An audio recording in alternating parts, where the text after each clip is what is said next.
Good evening friends, how are you all. So आज first day है हमारी video का और for class 10th we are going to upload a video on chapter polynomial which is chapter second. तो हम chapter 2 से शुरुआत करने वाले हैं। शुरुआत थोड़ा थ्योरी से हटके करते हैं, प्रैक्टिकल बेसिस पर। तो हम स्टार्ट करने जा रहे हैं चैप्टर 2 विच इज पॉलिनोमियल। तो कुछ पार्ट आपने इसका 9th में पढ़ा है, अब हम थोड़ा सा अपडेटेड वर्जन इसका पढ़ने जा रहे हैं क्लास 10th में। तो अगर एक बहुत छोटे से एग्जांपल के साथ शुरुआत की जाए तो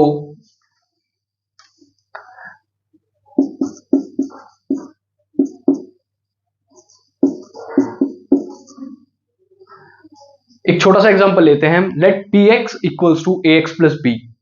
here this is the derivation of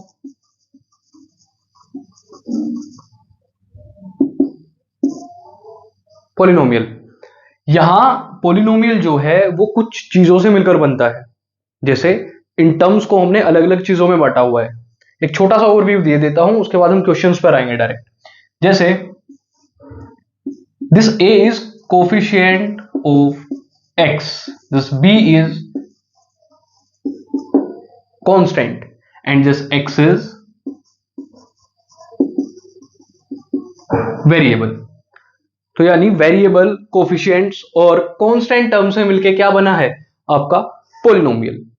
अब पॉलिनोमियल जो है वो डिफरेंट डिग्रीज का हो सकता है, यानी इसके वेरिएबल की हाईएस्ट पावर कितनी है ये डिपेंड करता है कि वो पॉलिनोमियल किस टाइप का है। जैसे अगर हम इस पॉलिनोमियल की बात करें, but degree means highest power of the variable, तो यहां हाईएस्ट पावर x की कितनी है 1, तो मैं इसे कह सकता हूं दिस इज ऑफ डिग्री 1 और इसे ही हम नाम दे देते हैं लीनियर पॉलिनोमियल। उसके बाद आता है डिग्री 2 का। It means if px equals to ax square plus bx plus c, तो यहां डिग्री कितनी है मैं कह सकता हूं यहां डिग्री 2 है, तो इसे हम नाम देंगे क्वाड्रेटिक पॉलिनोमियल। उसी सीरीज में अगर मैं बात करूं ax cube plus bx square plus cx plus d, तो यहां डिग्री कितनी है 3, तो इसे मैं कह सकता हूं क्यूबिक पॉलिनोमियल, क्यूबिक पॉलिनोमियल। और हम इसी तरीके से डिफरेंट डिग्रीज के बेसिस पर इन्हें नाम देते हैं। तो हमें अभी हमारा जो मेन काम है वो क्वाड्रेटिक और क्यूबिक पॉलिनोमियल से पढ़ने वाला है। तो अभी के लिए हम देख लेते हैं इसमें नेक्स्ट सीरीज, जिसमें हम निकालने वाले हैं जीरोस ऑफ द पॉलिनोमियल।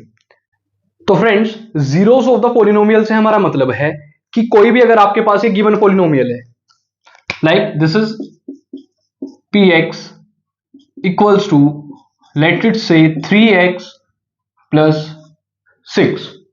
आपको एक गिवन पॉलिनोमियल है 3x plus 6। अगर हम बात करें कि जीरोस ऑफ द पॉलिनोमियल से क्या मतलब है, यानी वेरिएबल की वो वैल्यू जो इस पूरे पॉलिनोमियल की एक वैल्यू दे विच इज इक्वल्स टू 0। हम बता सकते हैं यहां से इजीली। जैसे अगर हमें पॉलिनोमियल के जीरोस निकालने हैं तो हम पॉलिनोमियल को किससे इक्वेट करेंगे 0 से। It means 3x plus 6 equals to 0. X will be 3x equals to minus 6. X equals to minus 6 by 3. तो x equals to minus 2. तो यहां हम कह सकते हैं कि x equals to 2 is the zero of this polynomial, यानी इस polynomial का 3x plus 6 का minus 2 एक जीरो है।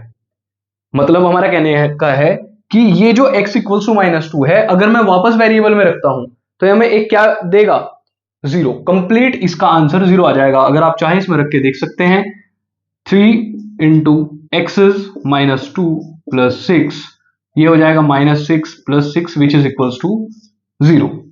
तो सिंपली हमें से देख के डरना नहीं है। जीरो ऑफ द पॉलिनोमियल का मतलब है कि वेरिएबल की वो वैल्यू जो उस कंप्लीट पॉलिनोमियल को 0 में कन्वर्ट कर दे। यहां तक हमारी रही बात जीरोस ऑफ द पॉलिनोमियल। ये जीरोस हमने 9th में भी पढ़े थे और अब भी ये सिर्फ रिवीजन के तौर पर मैं आपको अपडेट कर रहा हूं। नेक्स्ट इसमें चीज आती है अब हम पहले क्या किया करते थे जब हम जीरो निकालते थे किसी क्वाड्रेटिक पॉलिनोमियल के, तो हम सबसे पहले से क्या करते हैं, मिडिल टर्म स्प्लिट मेथड से सबसे पहले से सॉल्व करेंगे, उसके फैक्टर्स करेंगे, फैक्टर्स के बाद उसके जीरोस निकालेंगे, तब जाके हमें पता लगता था कि इसकी क्या जीरोस हैं। पर अब हम हेल्प किसकी लेंगे, हमने स्टार्टिंग में बात करी थी जैसे अभी ax square plus bx plus c, let it say this is a polynomial of degree 2 means quadratic polynomial। तो अब हम क्या करेंगे, जो इसके कोफिशिएंट्स हैं और जो इसके कांस्टेंट हैं, हम इनकी मदद लेकर अब डायरेक्ट बता सकते हैं कि जीरोस ऑफ द पॉलिनोमियल क्या है। चलिए दोस्तों, अब देख लेते हैं इसका नेक्स्ट पार्ट। तो आपको मैं अभी एक क्वाड्रेटिक पॉलिनोमियल लेकर उसके एग्जांपल के थ्रू बताऊंगा कि हम पहले किस मेथड का इस्तेमाल करते थे और कैसे जीरोस निकालते थे, और अब हम कैसे डायरेक्ट कोफिशिएंट्स और कांस्टेंट की हेल्प लेकर जीरोस बता सकते हैं। फॉर एग्जांपल, एक क्वाड्रेटिक पॉलिनोमियल है हमारा px equals to, let it say X square plus 7x plus 10 for example.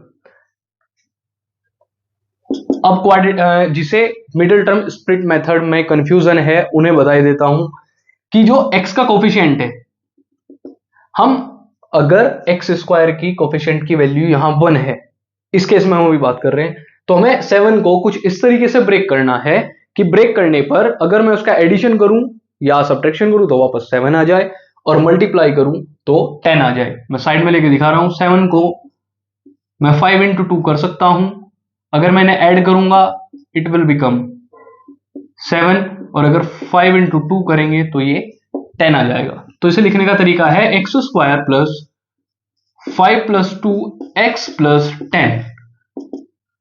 Next step is x square plus 5x plus 2x plus 10। हम ब्रैकेट से बाहर निकाल लेते हैं इसे।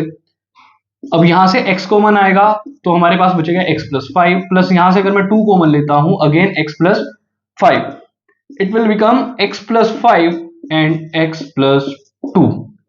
और जीरो निकालने के लिए हम क्या करते हैं, px को किसके इक्वल रखना है, जीरो के, जीरो से इक्वेट कराना है। तो अगर मैं px को जीरो से इक्वेट कराऊं, it means x plus 5 into X plus 2 equals to 0।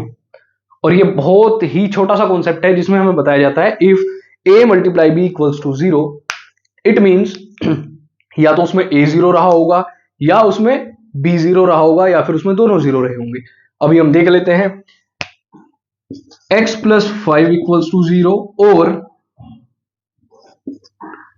x plus 2 equals to 0। तो यहां से हमें दो वैल्यूज मिली, x equals to -5 and x equals to -2।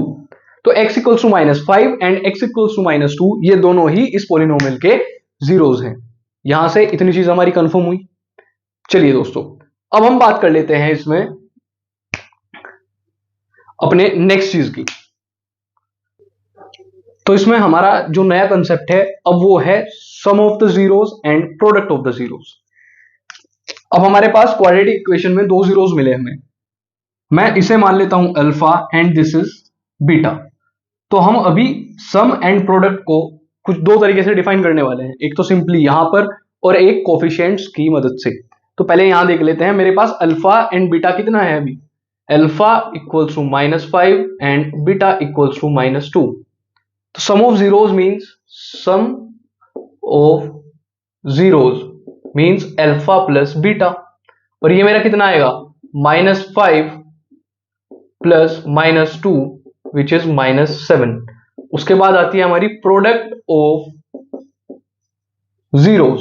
Zeros का अगर प्रोडक्ट देखते हैं, this is alpha into beta, it means alpha is -5 beta is -2, this will become 10 plus का 10।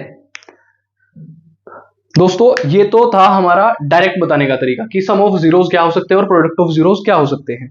पहले हमने इसे सॉल्व करा, उसके बाद बताया हमने that this is product of zero and this is sum of zeros. अगर हमें डायरेक्ट ही क्वेश्चन से ये डिमांड है कि आपको प्रोडक्ट ऑफ जीरोस और सम ऑफ जीरोस बताना है, तो हम डायरेक्ट भी बता सकते हैं। देखिए सम ऑफ जीरोस क्या होता है,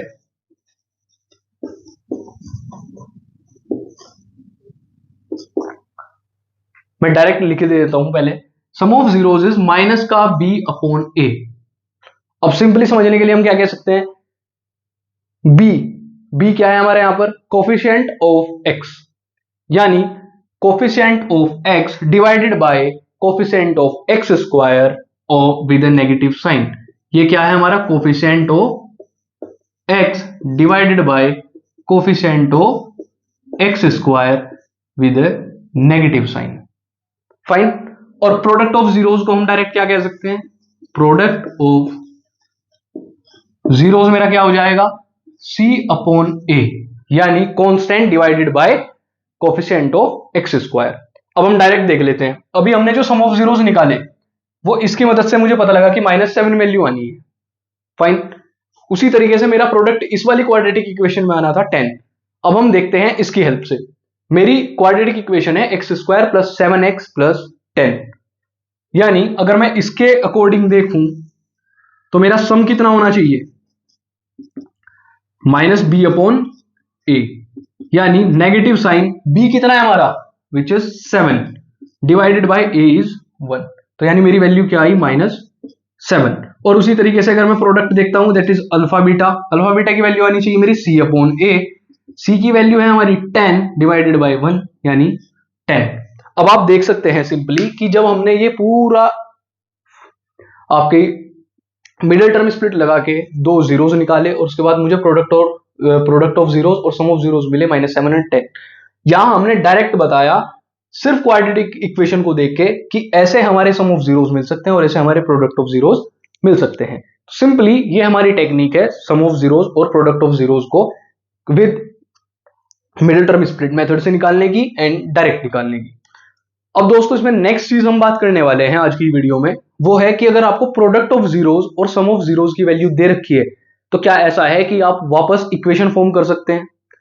चलिए एक बार वो भी देख लेते हैं। तो फ्रेंड्स आपके सामने एक बहुत छोटा सा एग्जांपल है, इसमें है फाइंड द इक्वेशन और we can say that find a quadratic equation if the sum of zeros is 5 and the product of zeros is 6। चलिए हम एक बार सॉल्यूशन में देख लेते हैं कि हमें गिवन क्या है। हमारे पास गिवन है alpha plus beta which is equals to 5 and alpha beta equals to 6। Fine, ये हुआ हमारा 6। हम अल्फा प्लस बीटा को बोलते हैं -b अपॉन a और इसे बोलते हैं c अपॉन a। अगर मैं यहां से डायरेक्ट इक्वेट करूं तो ये -b अपॉन a किसके इक्वल है, this is equals to 5 upon 1। Denominator में हमने 5 ले ली, सॉरी डेनोमिनेटर हमारा 1 है ऑटोमेटिकली, तो यहां से मुझे डायरेक्ट जो वैल्यू मिल रही है b की, b इक्वल्स टू -5। ठीक है फ्रेंड्स, अगर हम इसे इक्वेट करें 6 अपॉन 1 को तो हमें यहां से डायरेक्ट पता लगा that c equals to 6। Fine. अब हमारी क्वाड्रेटिक इक्वेशन बनाने का तरीका है क्या भाई, हमारी अगर हम जनरल इक्वेशन की बात करें px, this is ax square plus bx plus c, और यहां से हमारी a की वैल्यू हमें हर बार में पता लग रही है, दिस इज 1। तो मैं डायरेक्ट क्या लिख सकता हूं, आप सिर्फ वैल्यूज पुट करें, a की जगह हमारा 1 आएगा तो ये x square plus b is 5, तो मैं डायरेक्ट इसे लिख देता हूं -5x and plus 6। This is our required quadratic polynomial. और ये पॉलिनोमियल हमने कैसे निकाला, जब हमें प्रोडक्ट ऑफ जीरोस और सम ऑफ जीरोस दिए हुए थे। तो ये आज की कुछ बेसिक क्लास थी जिसमें हमने सिर्फ और सिर्फ 2 क्वेश्चन और थोड़ा सा बेसिक डिस्कस करा है। अब से हम कोशिश करेंगे सिर्फ और सिर्फ क्वेश्चंस की प्रैक्टिस करने की। तो आप डेली के डेली, आपको लगभग 7 से 8 के बीच में हमारी वीडियोस मिलती रहेंगी, तो आप डेली के डेली अपडेट रहें, ये क्वेश्चंस करते रहें। हो सकता है आपको 10%, 20% और इवन 50% भी इसका बेनिफिट मिले। तो अभी आप रेगुलर जो प्रैक्टिस करते रहेंगे, अलग से इसका रजिस्टर मेंटेन करें, तो फिर हम देखते हैं कि हमारा क्या रिजल्ट निकल के आता है इस चीज से। तो दोस्तों आज के लिए सिर्फ इतना ही, मिलते हैं कल की वीडियो में। Thank you so much.